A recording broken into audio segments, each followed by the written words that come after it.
नमस्कार, emission prime आप देख रहे हैं। मैं हूं आपके साथ परमीत कौर वालिया। आज हम बात करने जा रहे हैं कैंसर की।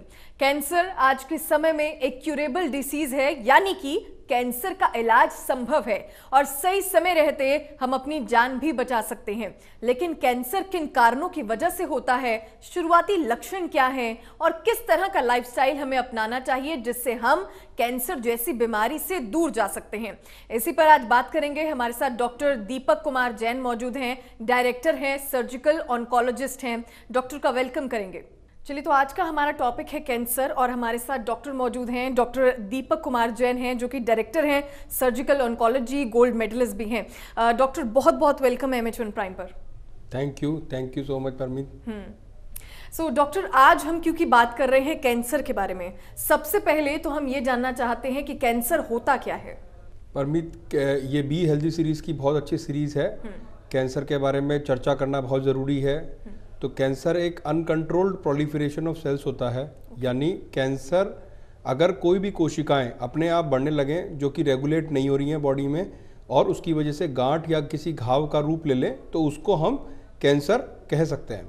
ठीक है। सो कितने टाइप्स के कैंसर होते हैं? कैंसर बहुत तरीके का होता है। शरीर में किसी भी भाग में कैंसर हो सकता है। यदि हम चालू करें, अगर हम हेड टू टो चालू करें तो हेड एंड नेक कैंसर यानी मुंह का, गले का, थ्रोट का या जीभ का कैंसर हो सकता है, जो कि one of the most common cancer है इंडिया में। उसके अलावा थायराइड का, पैरोटिड का, महिलाओं में स्तन का कैंसर और फेफड़ों का cancer, lung cancer most common है कंट्री में। सेकंड मोस्ट कॉमन कैंसर है कंट्री में, पुरुष और महिलाओं में दोनों में। खाने की नली का, पेट का, आंतों का कैंसर। तो कैंसर शरीर के लगभग किसी भी भाग में हो सकता है और अलग अलग रिस्क फैक्टर्स हैं इसके लिए। ठीक है। सो डॉक्टर, सबसे ज़्यादा कौन से मरीज जो है, कौन से तरीके का कैंसर जो है सबसे ज़्यादा मरीजों में देखा जाता है?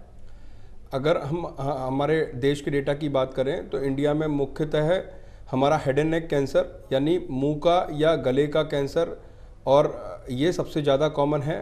दूसरा मोस्ट कॉमन कैंसर है लंग कैंसर, जो कि इंडिया में बहुत ज़्यादा कॉमन है। महिलाओं में लंग कैंसर के अलावा ब्रेस्ट कैंसर और बच्चादानी के मुंह का कैंसर यानी सर्विक्स कैंसर भी बहुत कॉमन है। ठीक है। अगर हम डॉक्टर मुंह के कैंसर की बात करें, ओरल कैंसर जिसे कहा जाता है, अगर ये किसी को शुरुआती स्टेज पर है तो कैसे पता लगाया जा सकता है? सिम्टम्स क्या होते हैं? कैंसर में हमको सबसे ज़्यादा अपनी बॉडी की सेल्फ अवेयरनेस, तो जैसा ये सीरीज कहती है बी हेल्दी, तो अपनी बॉडी की हेल्थ का ध्यान रखना है। तो इसके जो छोटे छोटे सिम्टम्स हैं वो हमको सारे पता होने चाहिए। जैसे शरीर के किसी भी भाग में अगर कोई गांठ हो गई है जो 2 हफ्ते से ज़्यादा है, या कोई घाव है मुंह के अंदर तो जिसको 2 हफ्ते हो गए हैं, ट्रीटमेंट से ठीक नहीं हो रहा है, या किसी भी तरीके की अगर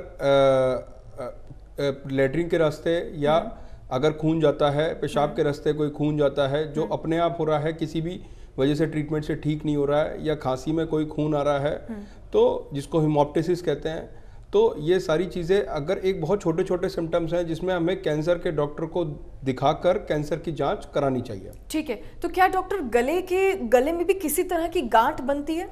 हाँ, गले के कैंसर में घाव होता है अंदर, जो कि हमें दूरबीन द्वारा एंडोस्कोपी या फाइबर ऑप्टिक लेरेंजोस्कोपी कहते हैं, उसमें हमें दिखता है।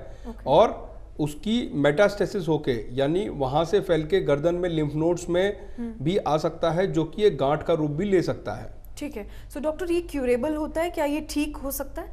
कैंसर हमेशा एक क्यूरेबल है अगर सही समय पर डायग्नोज किया जाए, यानी सही समय पर उसकी जाँच की जाए, उसका सही समय पे सही तरीके से इलाज किया जाए तो कैंसर पूरी तरह क्यूरेबल है। इससे डरने की बात नहीं है। तो हमें दोनों पक्षों पे ध्यान रखना है, बचाव और इलाज, तो दोनों चीज़ें करेंगे तो कैंसर से लड़ सकते हैं। लेकिन मुंह का कैंसर सबसे ज़्यादा किन चीज़ों की वजह से होता है? क्या हमारे गलत खान पान, गलत लाइफस्टाइल की वजह से होता है डॉक्टर? मुंह का कैंसर के बहुत सारे कारण हैं, जिसमें एक, जैसे परमीत जी आप बता रहे हैं कि इसमें एक टोबैको यानी और अल्कोहल यानी गुटखा का सेवन किसी भी प्रकार से, या तो वो चबाने के फॉर्म में जैसे गुटखा या पान मसाला या तम्बाकू या बीड़ी या सिगरेट किसी भी प्रकार से करा जाए तो वो बहुत ज़्यादा एक मुख्यतः कारण है मुंह के कैंसर का और head and neck cancer in total सबका, और बहुत सारे शरीर में और बीमारियों का भी कारण है। और अल्कोहल अगर साथ में कोई शराब का सेवन भी करता है तो ये मल्टीप्लिकेटिव होता है। आपको ये जान के बड़ी आश्चर्य होगा कि ये जुड़ेगा नहीं, ये मल्टीप्लाई हो जाएगा, यानी इसका रिस्क बहुत ज़्यादा बढ़ जाएगा। तो ये दोनों चीज़ों के सेवन से दूर रहें और हमें हमेशा इससे हम अपने आप कैंसर से लड़ाई के लिए खुद भी तैयार हो सकते हैं। ठीक है। और अगर किसी को डॉक्टर शुरुआती समय में, या तो अगर वो स्टेज 1 पर है या उसको किसी तरह का सिम्टम्स है, जिस तरह से आप बता रहे हैं खून की उल्टी होना या खून निकलना, ऐसे चीज़ों के सिम्टम्स हैं, तो किस तरह के टेस्ट जो हैं वो स्टेज 1 में कराए जा सकते हैं? तो सबसे इम्पॉर्टेंट है कि हमें अगर ऐसा भी कोई भी सिम्टम है, जैसा मैंने बताया, जैसा आप भी बता रहे हैं, तो हमको कैंसर के डॉक्टर को दिखाना है, हमें घबराना नहीं है। कोई भी कैंसर का डॉक्टर, जिसको ऑन्कोलॉजिस्ट कहते हैं, 3 तरीके के होते हैं जी।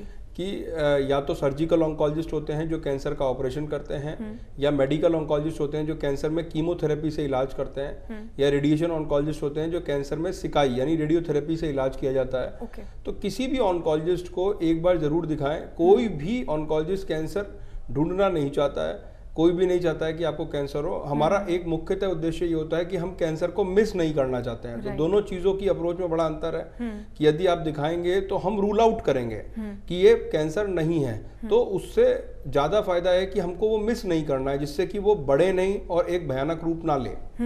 लेकिन डॉक्टर पता कैसे चलेगा कि ये कैंसर ही है? क्योंकि किसी भी तरीके से कभी भी हमें जैसे खून की उल्टी हो जाती है और भी कहीं किसी तरीके की बीमारी हमें हो सकती है, लेकिन ये कैंसर ही है, इसका कैसे पता लग पाएगा?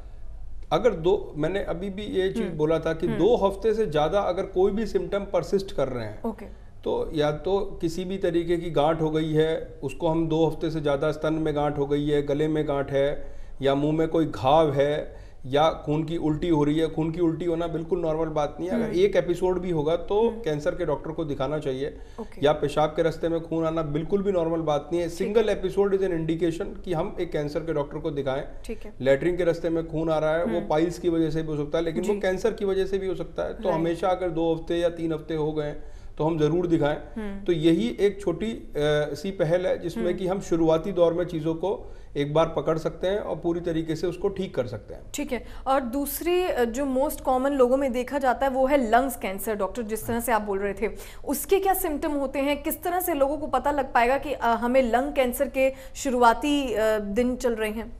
लंग कैंसर एक इंडोलेंट प्रेजेंटेशन है, यानी लंग कैंसर धीरे धीरे बढ़ता रहता है। हमें शुरू में इसके सिम्टम्स में या तो खांसी रहना बहुत लंबे समय तक, जैसे कि अगर 2 या 3 हफ्ते से ऊपर खांसी हो गई है और टीबी की एक शक किया गया, टीबी की दवाई दी गई, ये बहुत इंपॉर्टेंट है हमारे देश में कि टीबी को मान के हम इलाज चलता रहता है। अगर 3 हफ्ते से ज़्यादा टीबी की दवाई ले ली है और खांसी ठीक नहीं हो रही है तो एक बार ऑन्कोलॉजिस्ट ओपिनियन जरूर लें, कैंसर के डॉक्टर से जरूर मिलें।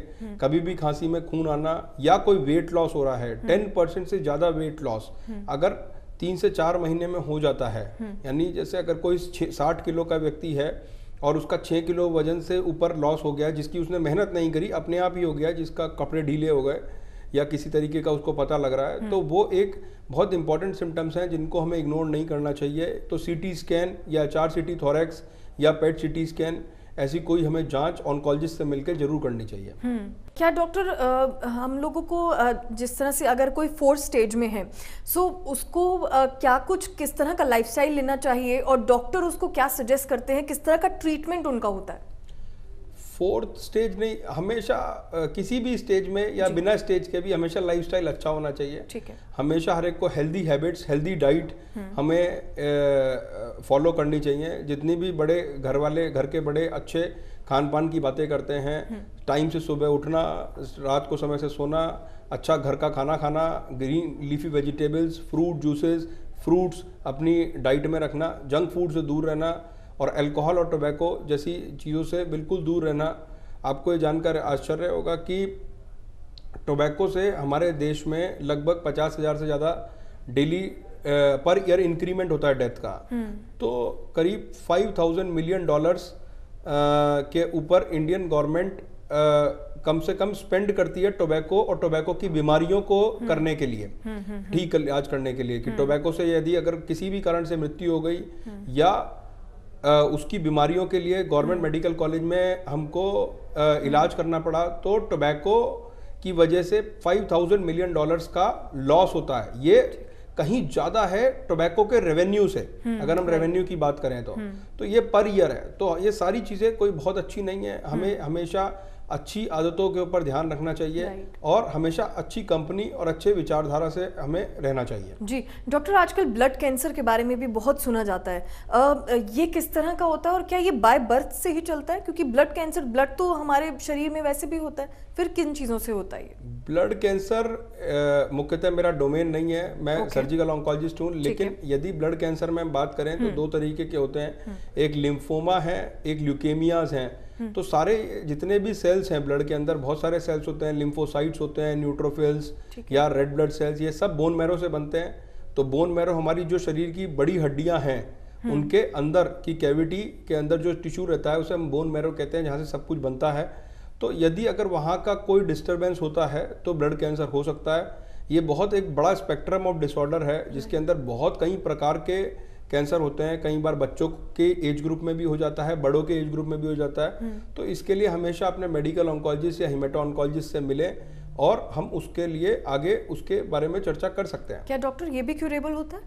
यस, सारे कैंसर क्यूरेबल होते हैं। ऐसा कोई भी ये बहुत बड़ा मिथ है कि कैंसर हो गया तो कुछ नहीं होगा, ये नहीं सोचना है हमको। हम 21वीं शताब्दी में रह रहे हैं, साइंस बदलती जा रही है, रेगुलर अपडेट्स हैं, तो जरूरी नहीं है कि जो हमने 1960 या 1970 में किसी से कहानी सुनी थी वो आज भी सच होगी। तो आजकल अवेलेबिलिटी ऑफ मेडिसिन है, बहुत हाईली टारगेटेड और टेक्नोलॉजिकली एडवांस ट्रीटमेंट है। कीमोथेरेपी भी बहुत एडवांस हो चुकी है, टारगेटेड थेरेपी का भी बहुत बड़ा रोल आ चुका है, इम्यूनोथेरेपी का भी बहुत बड़ा रोल आ चुका है। तो कैंसर सर्जरी भी बहुत एडवांस हो चुकी है। तो अगर सही तरीके से इलाज किया जाए तो ट्रीटमेंट संभव है। जी, क्योंकि डॉक्टर आप सर्जिकल ऑन्कोलॉजिस्ट हैं, तो सर्जिकल ऑन्कोलॉजिस्ट में क्या कुछ होता है, किस तरह से ट्रीटमेंट जो है वो दिया जाता है पेशेंट्स को? सर्जिकल ऑन्कोलॉजिस्ट का मतलब है कि कैंसर सर्जन, यानी ऑन्को सर्जन। तो सॉलिड ट्यूमर जितने भी बॉडी में हैं, सॉलिड ट्यूमर्स का मतलब है, जैसे हम ब्लड कैंसर की बात कर रहे थे तो वो लिक्विड ट्यूमर्स की कैटेगरी में आएंगे। सॉलिड ट्यूमर्स में मुंह का कैंसर या पेट का कैंसर या ब्रेस्ट का कैंसर, लंग कैंसर, जितने भी सॉलिड ऑर्गन्स है बॉडी में, उन सब के कैंसर के अंदर कैंसर सर्जरी का हमेशा रोल है। स्टेज 1 से लेके 3 तक यदि कभी भी कहीं पर भी कैंसर है और पेशेंट मेडिकली फिट है और डिसीज रिसेक्टेबल है, तो cancer surgery is the potentially best curative treatment. In addition, यानी इसके साथ साथ यदि उसको कीमोथेरेपी और रेडियोथेरेपी की भी जरूरत है तो वो भी उसको लेना है और ट्रीटमेंट कंप्लीट करना है। ठीक है, ठीक है। बट लेकिन डॉक्टर, बहुत सारे लोग डरते हैं, उनको लगता है कि पहली बात तो कैंसर के जो ट्रीटमेंट है वो अफोर्डेबल नहीं है, उससे लोग डरते हैं। और प्लस उन लोगों को ये चिंता भी सताती है कि वो लोग अपनी जॉब छोड़कर, अपना बिजनेस छोड़कर इस तरह के ट्रीटमेंट के लिए निकल जाएंगे। क्या अब ये मुमकिन है कि आप अपनी जॉब के साथ साथ भी इस तरह के ट्रीटमेंट्स ले सकते हैं? ये बिल्कुल मुमकिन है। मेजॉरिटी कैंसर का जो कीमोथेरेपी होता है वो डे केयर के प्रोसेस में होता है। डे केयर का मतलब है कि सुबह से शाम तक वो डिस्चार्ज हो जाएंगे, सुबह एडमिट होकर और शाम तक डिस्चार्ज हो जाएंगे।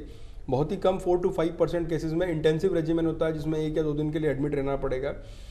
देखिए, लाइफ इज सुपीरियर, तो हमें जॉब तो करना ही है, हमें अर्निंग करनी है फैमिली मेंबर के लिए, लेकिन यदि कोई हमारा परिवार का सदस्य बीमार है और इतनी एक डराने वाली बीमारी से ग्रसित है तो हमको उसकी मदद भी करना है और उसका इलाज भी कराना है। दोनों चीज़ें साथ में बिल्कुल चली जा सकती हैं। ये सिर्फ एक मानसिक सोच है और यदि अगर हमारी सोच प्रबल है और हमारे इरादे मजबूत है तो हम इससे जीत सकते हैं।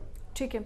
अगर डॉक्टर हम बात करें कि लाइफस्टाइल, लोगों का लाइफस्टाइल क्योंकि इस समय पूरा खराब है, हम वर्किंग भी हैं और काम नहीं करते, टाइम पीरियड एक फिक्स नहीं है, ब्रेकफास्ट अलग टाइम पर करते हैं, लंच अलग टाइम पर करते हैं, तो किस तरह का लाइफस्टाइल जो है हमारा होना चाहिए?